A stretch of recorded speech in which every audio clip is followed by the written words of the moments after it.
നമസ്കാരം. ഇൻഫോടെക്കിലേക്ക് സ്വാഗതം. പാർലമെന്റിൽ നടക്കുന്ന ഓപ്പറേഷൻ സിന്ദൂർ സംബന്ധിച്ച ചർച്ചയിൽ സംസാരിക്കാൻ താൽപ്പര്യമില്ലെന്ന് ശശി തരൂർ പാർട്ടിയെ അറിയിച്ചതായി വിവരം. ഓപ്പറേഷൻ സിന്ദൂരുമായി ബന്ധപ്പെട്ട് നടക്കുന്ന ചർച്ചയിൽ സംസാരിക്കാൻ തയ്യാറുള്ള കോൺഗ്രസ് എംപിമാരുടെ പട്ടിക തയ്യാറാക്കുന്ന ഘട്ടത്തിൽ ശശി തരൂരിനെയും പാർട്ടി സമീപിച്ചിരുന്നു. എന്നാൽ തനിക്ക് സംസാരിക്കാൻ താൽപ്പര്യമില്ല എന്ന് തരൂർ അറിയിച്ചതായി അടുത്ത വൃത്തങ്ങളെ ഉദ്ധരിച്ച് ദേശീയ മാധ്യമങ്ങൾ റിപ്പോർട്ട് ചെയ്തു. പ്രതിപക്ഷ നേതാവ് രാഹുൽ ഗാന്ധിയുടെ നിർദ്ദേശപ്രകാരം കോൺഗ്രസ് ലോക്സഭാ ഉപനേതാവ് ഗൗരവ് ഗൊഗോയ് ശശി തരൂരുമായി സംസാരിച്ചു. എന്നാൽ ചർച്ചയിൽ പങ്കെടുക്കാൻ താൽപ്പര്യമില്ല എന്ന് അദ്ദേഹം അറിയിച്ചുവെന്നും അടുത്ത വൃത്തങ്ങൾ അറിയിച്ചു.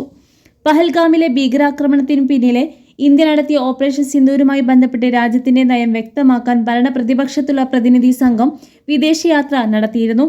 വിദേശയാത്രയ്ക്കിടെ പ്രധാനമന്ത്രി നരേന്ദ്രമോദിയുടെ പ്രവർത്തനങ്ങളെ പുകഴ്ത്തിയ ശശി തരൂർ MP പാർട്ടിക്കുള്ളിൽ തന്നെ വൻതോതിൽ വിമർശനങ്ങൾ ഏറ്റുവാങ്ങേണ്ടി വന്നു. വിദേശ പ്രതിനിധി സംഘത്തിൽ ഉൾപ്പെടുന്നതിന് മുമ്പ് പാർട്ടിയുടെ അനുമതി തേടാത്തതും വൻതോതിൽ വിമർശനത്തിനിടയാക്കിയിരുന്നു. പഹൽഗാം ഭീകരാക്രമണം ഓപ്പറേഷൻ സിന്ദൂർ വിഷയത്തിൽ പാർലമെന്റിൽ ഇന്ന് ചർച്ച ആരംഭിക്കും.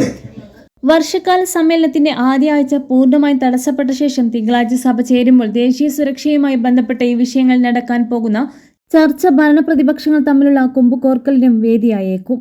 പ്രധാന നേതാക്കളെ അണിനിരത്തി ചർച്ചയിൽ മേൽക്കൈ നേടാനാണ് ഭരണപക്ഷമായ NDAയും പ്രതിപക്ഷ ഇന്ത്യ സഖ്യവും തയ്യാറെടുക്കുന്നത്. ലോക്സഭയിൽ തിങ്കളാഴ്ചയാണ് ചർച്ച, രാജ്യസഭയിൽ ചൊവ്വാഴ്ചയും.